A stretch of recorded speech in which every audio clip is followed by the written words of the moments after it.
To send an object into space, you're talking about, or a satellite, millions of pounds to get something just into orbit around the Earth. And the majority of that is going to be launch costs. So it costs somewhere between $5,000 to $20,000 a kilogram to get something into space. And we think of that as our rocket.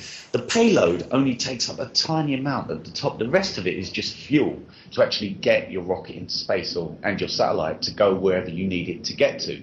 Now, obviously, when it's in space, it can then go on from there. But actually, the problem here is if we're talking about manned missions or robotic missions, with human beings, you're talking about another level of complexity. And I think you're going from the tens of millions to possibly billions to get, or tens of billions even, to get a basic, a really crude basic manned mission to Mars.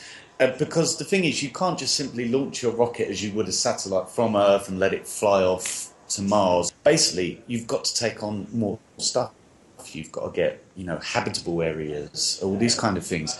And this is what I would say, since a rocket can only launch so much in payload, what you're going to need to do is actually build something in orbit around the Earth, which will take human beings to Mars. Now, the problem you've got there, as I say, you've got to talk about, it's about, I think, 4 years each way, roughly, I think. You've got to have enough water, which you've got to recycle, so you've got to take all the material to recycle that. You've got oxygen recycling, food, heating. You've got to have all these things on board. Exercise is going to be a massive thing because at the moment I'm working against gravity.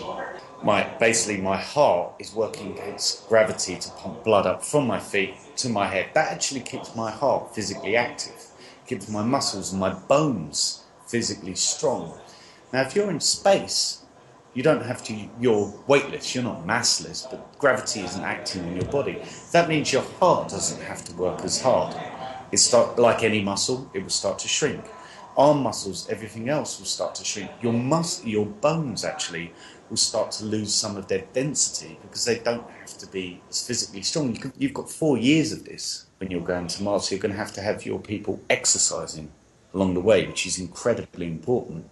The other thing is something called solar proton events. Now, we've been tracking these historically, and we noticed that there was a few that just missed the Apollo missions. Now, literally, some of them by a couple of weeks. Now, if they'd have hit the astronauts, some of them were large enough that the astronauts would have got their entire annual radiation dose in a couple of minutes exposure. Now, that's on the good side. Above that, there are ones that we've tracked that just missed Apollo, that you're talking about severe radiation sickness. And then beyond that, there's fatal ones. And we've recorded ones that would have been fatal if astronauts had been caught in this.